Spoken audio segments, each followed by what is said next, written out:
sean nuevamente a este su canal de FERS Electroingenio.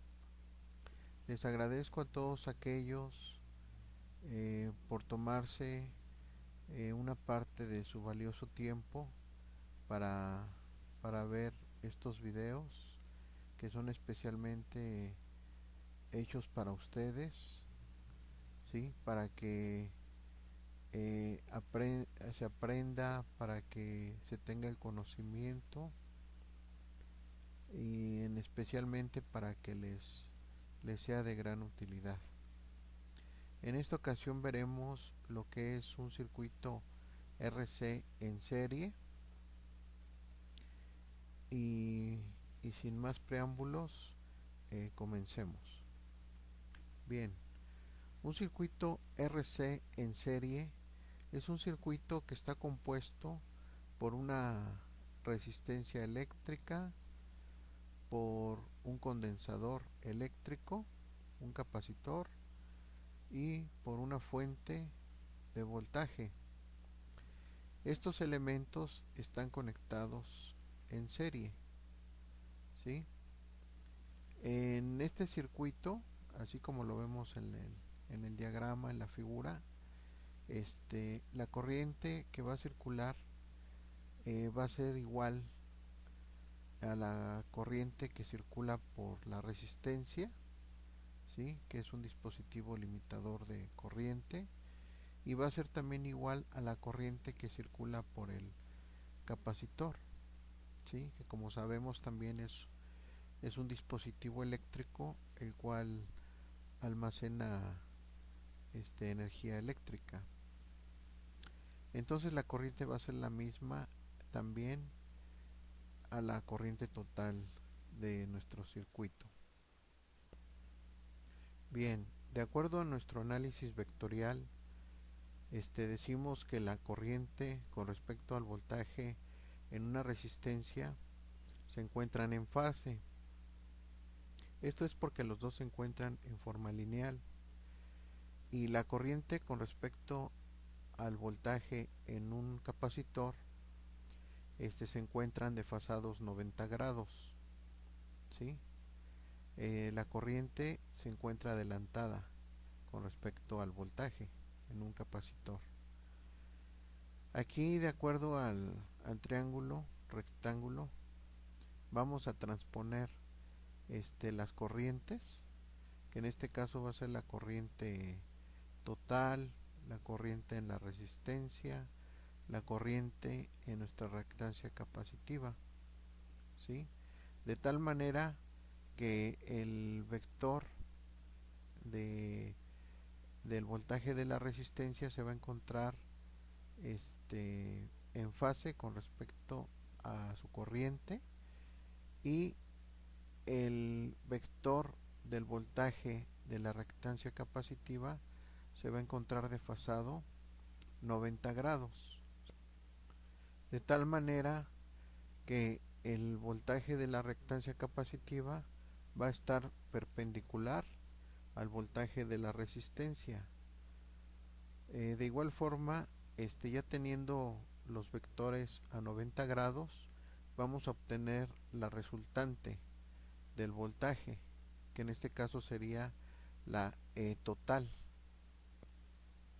Bien, aquí para calcular la E total a través del teorema de Pitágoras, decimos que esta va a ser igual a la raíz cuadrada de ER al cuadrado más EXC al cuadrado.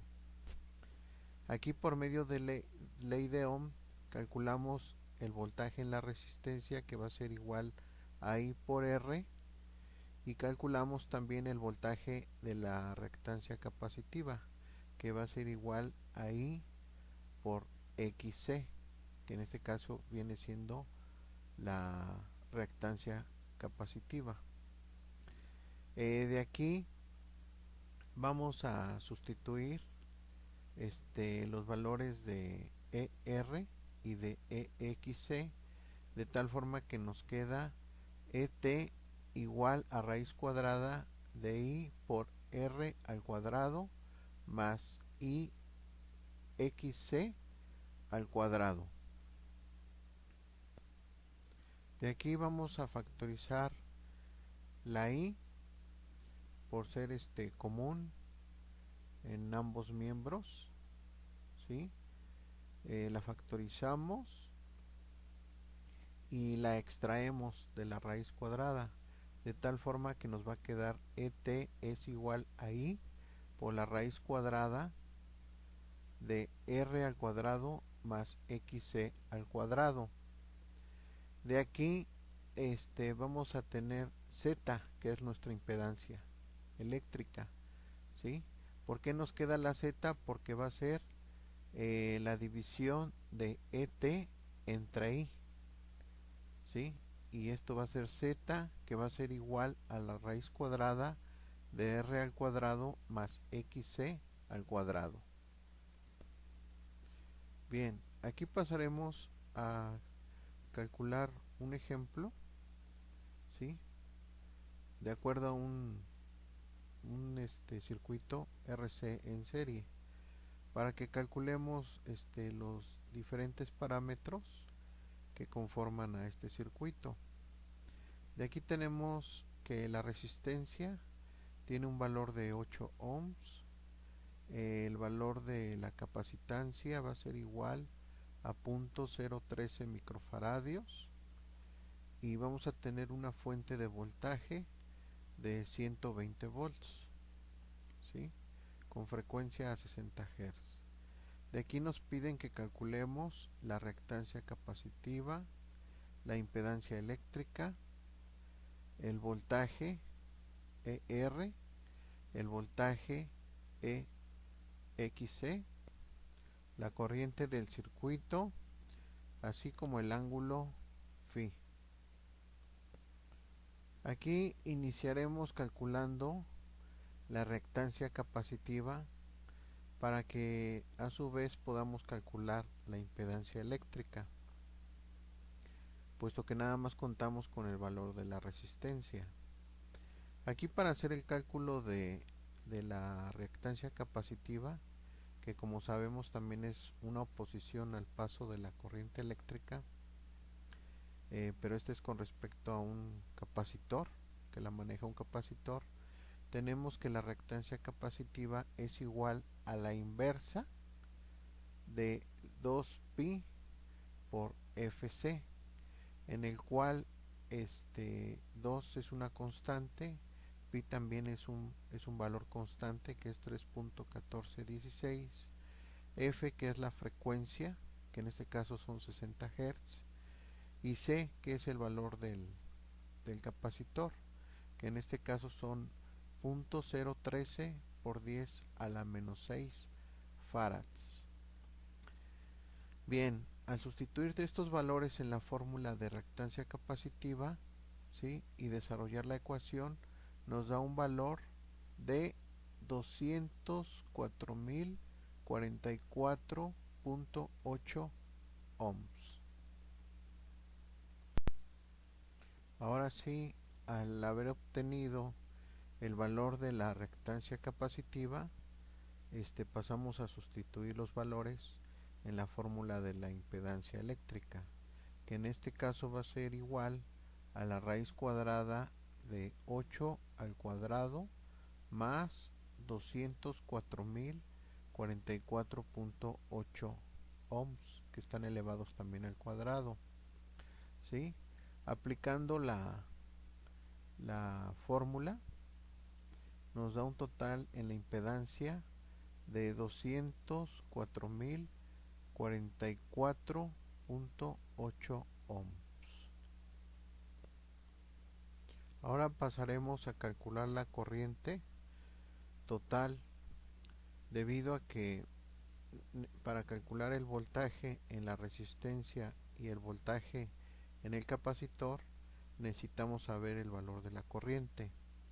Entonces aquí en la fórmula de la corriente, por medio de la ley de Ohm, decimos que es igual a la E total entre la impedancia, sustituimos los valores, igual a 120 entre 204.044.8 ohms, y esto nos da un valor de corriente igual a 0.00058 amperes. Como ya obtuvimos el valor de corriente, en este caso la corriente total, que es la misma corriente que circula a través de la resistencia y de nuestro capacitor, calculamos en la fórmula de voltaje de la resistencia, que es igual a la corriente por el valor de la resistencia. Sustituimos los valores y nos va a dar un total de voltaje en la resistencia de 0.0046 volts. De igual manera, al sustituir los valores de corriente y de reactancia capacitiva en la fórmula del voltaje del capacitor, nos va a dar un total de 118.34 volts.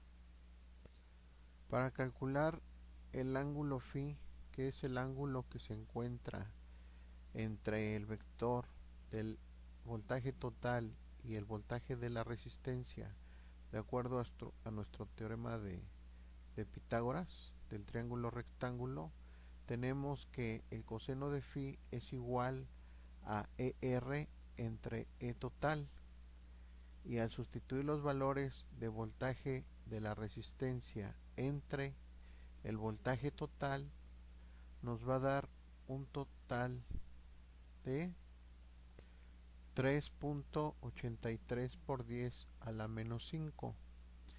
Aquí despejamos el coseno, de tal manera que va a ser phi es igual a coseno de menos 1, 3.83 por 10 a la menos 5, y al sacar el coseno de menos 1 de este valor nos va a dar igual a 89.99 grados. Bien, aquí terminamos con este tema. Espero haya sido de su agrado.